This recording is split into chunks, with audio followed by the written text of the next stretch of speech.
मिहिर कहता है, तुम मेरा फोन क्यों नहीं उठा रही थी? मैं तो। इससे आगे आरोही कुछ नहीं बोलती।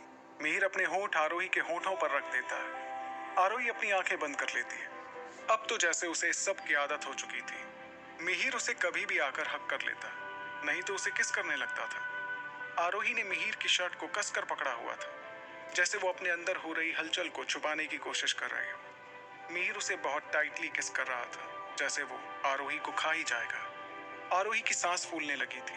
वो मिहिर से अलग होने की कोशिश करने लगती है, लेकिन मिहिर तो जैसे आरोही में पूरी तरह खो गया था। खुद के होठों को आजाद कराने के लिए आरोही जोर से मिहिर के होठों पर बाइट करती है। उसके ऐसा करते ही मिहिर आरोही को कसकर गले लगा लेता है और अपनी आंखें बंद कर लेता है। मिहिर आरोही के कान में फुसफुसाते हुए कहता है, लव यू। मिहिर की बात सुनकर आरोही शॉक हो जाती है। मिहिर ने अभी अभी जो कहा था उसे सुनकर आरोही को अपने कानों पर यकीन नहीं हो रहा था कि उसने ठीक तो सुना ना। मिहिर ने उसे कहा कि वो उससे प्यार करता है। आरोही को समझ नहीं आ रहा था कि वो इस बात से खुश है या नहीं। वो मिहिर की बाहों में किसी मूर्ति की तरह जमी खड़ी थी।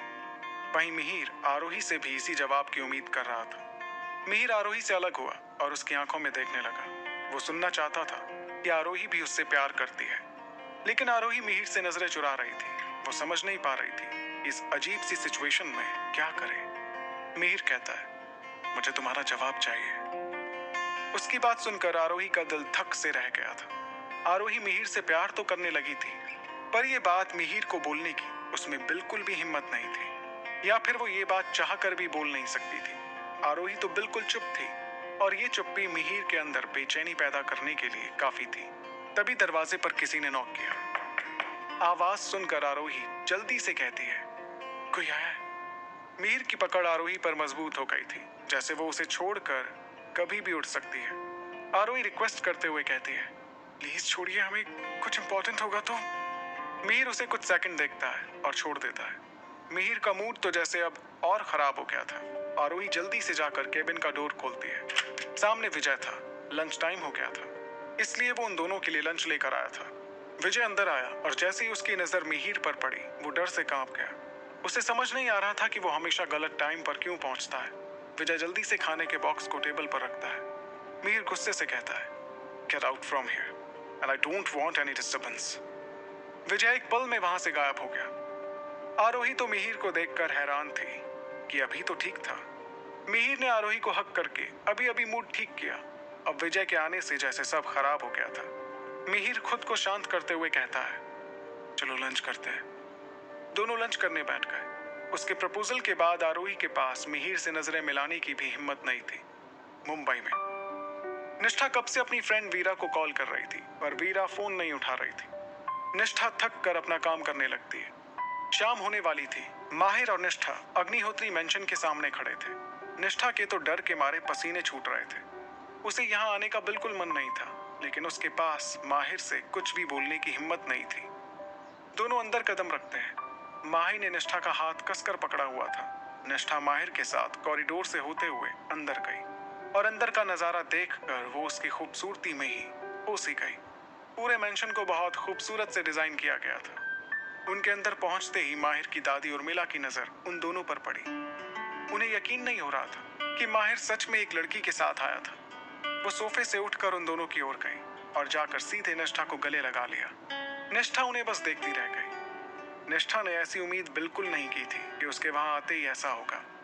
माहिर घूर के अपनी दादी को देख रहा था। उर्मिला जी निष्ठा से अलग हुई और प्यार से निष्ठा के गालों को छूते हुए कहने लगी, हाय कितनी प्यारी बच्ची है।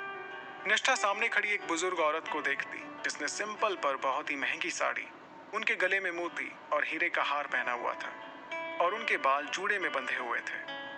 वो बूढ़ी तो हो गई थी, लेकिन उनकी खूबसूरती जैसे अभी भी बरकरार थी।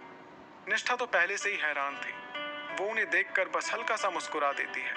निष्ठा झुककर दादी के पैर छूती है, जिसे देखकर उर्मिला जी निष्ठा को उठाते हुए कहती हैं, अरे नहीं बेटा, इसकी कोई जरूरत नहीं है।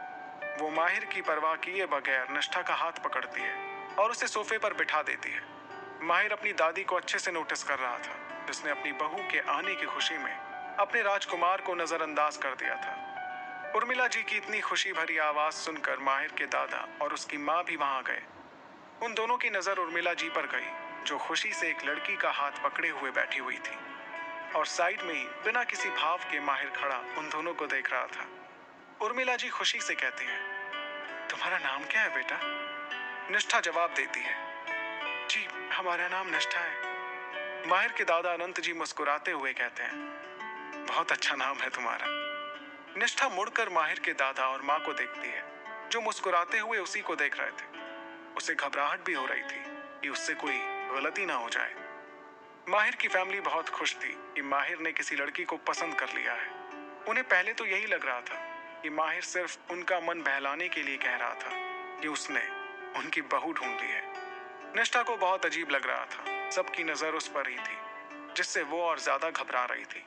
निष्ठा खड़ी हुई और जाकर माहिर के दादा अनंत जी के पैर छूने लगी। अनंत जी कहते हैं, खुश रहो बेटा। निष्ठा मुस्कुराती है, फिर माहिर की माँ वीणा जी के पैर छूती है। वीणा जी माहिर की ओर देखते हुए कहती हैं, मेरे बेटे ने तो बहुत सुंदर लड़की पसंद की है। निष्ठा फिर से मुस्कुरा देती है। वीणा जी आगे कहती हैं, आखिर हमारे बड़े राजकुमार ने हर्ष से पहले बहू ढूंढ ही ली। उर्मिला जी कहती हैं, हाँ वो तो है, आज तो सुबह से हर्ष गायब ही हो गया है। उनकी बात सुनकर अनंत जी कहते हैं, तुमने उसे शादी के नाम पर इतना डरा जो दिया है, वो बेचारा कहाँ घर आएगा? उर्मिला जी उन्हें घूर के देखने लगती हैं, जिससे अनंत जी अंदर ही अंदर हंसते हुए चुप हो गए। उर्मिला जी निष्ठा को अपने पास आने का इशारा करते हुए कहती हैं, तुम खड़ी क्यों हो बेटा, बैठ जाओ। निष्ठा माहिर को देखती है, जो एकटक उसे ही देख रहा था। माहिर बैठ गया। निष्ठा भी उर्मिला जी के साइड में जाकर बैठ गई। माहिर निष्ठा को घूर कर देख रहा था, जो उसके पास बैठने के बजाय उसकी दादी के पास बैठ गई थी। सभी आराम से सोफे पर बैठ गए। तभी कुछ नौकर आए और कुछ स्नैक्स, फ्रूट्स और जूस वहीं टेबल पर रखकर चले गए। वीणा जी कहती हैं, क्या करती हो बेटा तुम? निष्ठा कहती है, हम डांस। निष्ठा कहते कहते अचानक रुक गई। तभी माहिर कहता है, ये मेरी पर्सनल सेक्रेटरी है। सब उन दोनों को देखकर मुस्कुराने लगते हैं। उर्मिला जी कहती हैं, ये तो बहुत अच्छी बात है। जितना समय एक दूसरे को दोगे, उतना ही एक दूसरे को समझोगे। वैसे तुम दोनों एक दूसरे से कैसे मिले थे? ये सुनकर निष्ठा को उन दोनों की पहली मुलाकात याद आ गई, जब अनाथ आश्रम में निष्ठा ने माहिर को एक थप्पड़ जड़ दिया था। ये याद आते ही निष्ठा का दिल जोर जोर से धड़कने लगा। उसे थप्पड़ मारकर ही तो वो माहिर के चुंगल में फंस गई थी। माहिर वेट कर रहा था कि निष्ठा क्या जवाब देगी। निष्ठा कहती है, हम पहली बार अनाथ आश्रम में मिले थे। निष्ठा का जवाब सुनकर माहिर की आंखें गहरी हो गई थी। क्या सच में उनकी पहली मुलाकात आश्रम में हुई थी? माहिर उसे ऐसे देख रहा था जैसे वो निष्ठा के अंदर झांक कर उसका सही जवाब जानना चाहता हो। वीणा जी कहती हैं, और तुम दोनों को एक दूसरे से प्यार कब हुआ? निष्ठा को समझ नहीं आ रहा था वो क्या जवाब दे। वो उस इंसान से कैसे प्यार कर सकती थी जिसने उसकी जिंदगी में तूफान ला दिया था और उसे कैद करके रख रहा था। यहाँ तक माहिर ने निष्ठा से जबरदस्ती भी की थी। वो परेशान सी माहिर की ओर देखती है, पर माहिर तो बिल्कुल शांत बैठा था।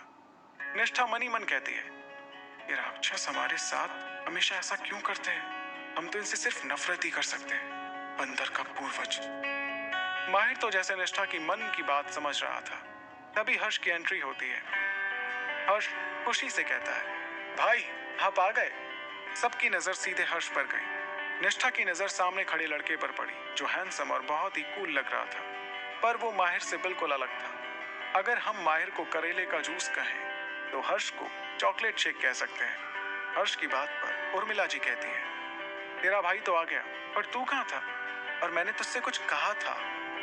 हर्ष तो एक टक निष्ठा को ही देख रहा था। उसे समझ आ गया था कि माहिर इसी लड़की की बात कर रहा था। हर्ष अपने होश में आता है और कहता है, क्या दादी आप भी? अभी तो आप हमारी अप्सरा जैसी भाभी की शादी हमारे भाई से कराइए, बाद में देख लेना। उर्मिला जी कहती हैं, शैतान, शादी तो तुम दोनों की मैं एक साथ ही करूंगी। अनंत जी हर्ष को देखते हुए कहते हैं, बेटा तेरी दादी सही कह रही है, तुम दोनों को अब शादी कर लेनी चाहिए। निष्ठा सबको देख रही थी, जो माहिर की शादी की बात करने में ही कितने खुश लग रहे हैं। और एक माहिर था जिसने किसी को बिना बताए उससे जबरदस्ती शादी कर ली थी। निष्ठा यही सोच रही थी कि सबको पता चलेगा तो वो कितने हर्ट होंगे। सब बैठकर बातें करने लगते हैं। निष्ठा साफ देख पा रही थी कि सब कितने खुश लग रहे हैं। निष्ठा को सबको देखकर बहुत अच्छा लग रहा था, लेकिन उसे अभी तक माहिर के पापा कहीं नहीं दिखे थे। सब निष्ठा से सवाल कर रहे थे और निष्ठा प्यार से सभी के सवालों का जवाब दे रही थी। माहिर तो निष्ठा के बात करने के तरीके को देख रहा था और हर्ष कभी माहिर को देखता तो कभी निष्ठा को। वो मन ही मन हंस रहा था कि उसका भाई क्या से क्या हो गया है। कुछ देर यूं ही बात करने के बाद वीणा जी माहिर को देखते हुए कहती हैं, माहिर जाओ, निष्ठा को तुम्हारा रूम दिखा दो। माहिर हाँ में सिर हिलाता है, फिर वो खड़ा हो गया। निष्ठा तो माहिर की फैमिली को देखकर हैरान थी। वो लोग बहुत फ्रैंक थे, कोई भी उन लोगों से बहुत जल्दी घुल मिल सकता था। निष्ठा को यकीन नहीं हो रहा था कि माहिर भी इन्हीं लोगों में से एक है। माहिर की फैमिली को पता था, माहिर को जो चीज पसंद आ जाए वो उसे कभी नहीं छोड़ता। सभी माहिर को देखकर हैरान थे कि जो कभी लड़की को नजर उठाकर नहीं देखता था, वो आज निष्ठा को बिना पल के झपकाए देख रहा था। निष्ठा वहां से माहिर के साथ अकेले बिल्कुल नहीं जाना चाहती थी, पर वो ना चाहते हुए भी माहिर के साथ उसके रूम की ओर बढ़ गई। चलते हुए भी दोनों के बीच बिल्कुल खामोशी थी। माहिर अपने रूम का दरवाजा खोलता है और झट से निष्ठा को अंदर खींच लेता है। उसकी इस हरकत पर निष्ठा घबरा गई। निष्ठा कहती है, ये क्या कर रहे हैं आप? माहिर उसके करीब आते हुए कहता है, तुम इतना घबरा क्यों रही हो? निष्ठा कहती है, हम वो। माहिर कहता है, क्या हुआ? माहिर निष्ठा की बड़ी बड़ी आंखों को देख रहा था और निष्ठा माहिर से नजरें नहीं मिला पा रही थी। उसे घबराहट में समझ नहीं आ रहा था कि वो क्या कहे। निष्ठा कहती है, छोड़िए हमें। माहिर उसके और करीब आते हुए कहता है, और मुझे क्या मिलेगा? निष्ठा को माहिर की बात अच्छे से समझ आ रही थी। निष्ठा को आज जो हुआ वो याद आता है। जब रितेश अचानक केबिन में आ गया था, वो बोली, हम। इससे पहले कि वो आगे कुछ कह पाती, उससे पहले ही किसी ने दरवाजे पर नॉक किया। माहिर का मूड अब पूरी तरह से खराब हो चुका था। सुबह से लेकर अब तक कोई ना कोई उन दोनों के बीच आ रहा था। वहीं निष्ठा रिलैक्स हो गई थी कि अब माहिर से पीछा छूटेगा। माहिर निष्ठा को देखता है, जो कुछ देर पहले टेंशन में दिख रही थी, वो अब बिल्कुल रिलैक्स हो गई थी। दरवाजे पर फिर से नॉक हुआ। माहिर ने निष्ठा को छोड़ दिया और दरवाजा खोलने के लिए बढ़ गया। उसने देखा कि सामने एक नौकर खड़ा था। माहिर इतने गुस्से से नौकर को देख रहा था कि नौकर बहुत डर गया था। नौकर जल्दी से कहता है, सर वो दादी माँ ने आप दोनों को खाने के लिए बुलाया है। माहिर कहता है, उनसे कहो कि हम आ रहे हैं। नौकर जल्दी से वहां से चला गया। माहिर पलटकर निष्ठा को देखता है, जो फिर से परेशान लग रही थी। निष्ठा यही सोच रही थी कि अब रात हो गई है और आज फिर से घर नहीं गई तो क्या होगा। माहिर कहता है, लेट्स गो। निष्ठा कहती है, हमें घर जाना है। माहिर घूर कर निष्ठा को देखता है। निष्ठा जल्दी से कहती है, हमारा मतलब है हमें अपने पापा के घर जाना है। माहिर कुछ नहीं कहता और निष्ठा का हाथ पकड़ कर नीचे आ गया। माहिर निष्ठा को डाइनिंग एरिया में ले गया। उन दोनों के वहां आते ही सबकी नजर उन दोनों पर पड़ती है। दोनों बैठ गए, तब एक साथ खाना खाना शुरू करते हैं। माहिर ने निष्ठा का हाथ टेबल के नीचे कसकर पकड़ लिया था। वो परेशान सी माहिर को देखने लगी थी। वहीं माहिर चुपचाप अपना खाना खा रहा था। निष्ठा को चुपचाप बैठे देख वीणा जी कहती हैं, क्या हुआ बेटा, तुम कुछ खा क्यों नहीं रही हो? तुम्हें खाना पसंद नहीं आया क्या?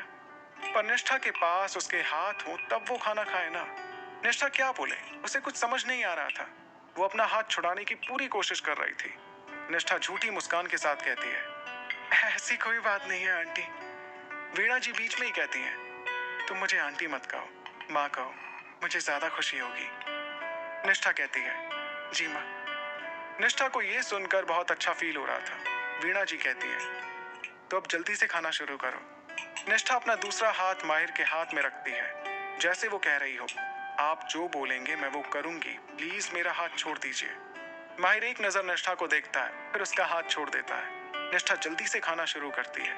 उर्मिला जी कहती है, बेटा तुम्हें कोई परेशानी ना हो तो हम कल ही तुम्हारे घर जाकर तुम दोनों की शादी की बात करेंगे। अब तो जैसे निष्ठा के गले में खाना अटक गया था। तभी माहिर कहता है, दादी हम दोनों अभी बिजनेस ट्रिप में बाहर जाने वाले हैं।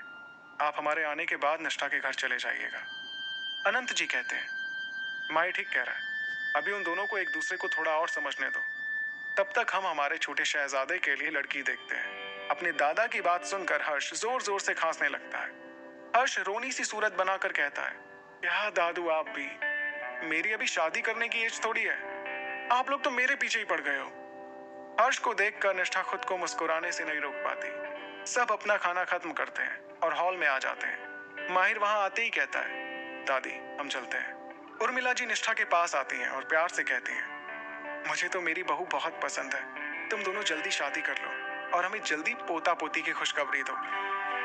उर्मिला जी की बात सुनकर निष्ठा का चेहरा शर्म से लाल हो गया था। वहीं माहिर के चेहरे पर कोई एक्सप्रेशन नहीं थे। हर्ष को तो बहुत हंसी आ रही थी। वो खुद को कंट्रोल कर खड़ा था।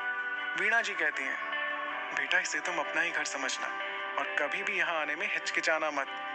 निष्ठा हाँ में सिर हिलाती है। माहिर की माँ वीणा जी निष्ठा को देखकर बहुत खुश थी। उनकी एक भी बेटी नहीं थी, इसलिए वो निष्ठा को अपनी बेटी के रूप में देख रही थी। वहीं निष्ठा माहिर की फैमिली को देखकर हैरान थी। उन्होंने निष्ठा से ना उसके बैकग्राउंड के बारे में पूछा था, ना ही ये कि उसे क्या क्या आता है और क्या नहीं। उसे यकीन नहीं हो रहा था कि वो राक्षस इसी घर का बेटा है। आखिर आम के पेड़ पर कैक्टस कैसे आ गया था। निष्ठा और माहिर की कार अग्निहोत्री मेंशन से निकलकर माहिर के विला की ओर चल पड़ी। निष्ठा इसी टेंशन में थी कि आज फिर से वो घर नहीं जा पाएगी। दिल्ली में आरोही छुपते हुए ऑफिस से बाहर आई। उसे मिहिर की कार दिखी। आरोही अपने हाथ में पकड़े हुए बड़े से कैरी बैग को पीछे रखती है, पर वो आरोही के लिए किसी बम से कम नहीं था जो मिहिर के देखते ही फट सकता था। आरोही सामने आकर बैठ गई। मिहिर फोन पर बात कर रहा था, इसलिए उसने देखा नहीं कि आरोही ने पीछे कुछ सामान रखा है। आरोही इतने सारे गिफ्ट और लव लेटर को ऑफिस में ऐसे ही नहीं छोड़ सकती थी। आज जो मिहिर ने कहा था उसके बाद तो आरोही मिहिर से नजरें मिला ही नहीं पा रही थी।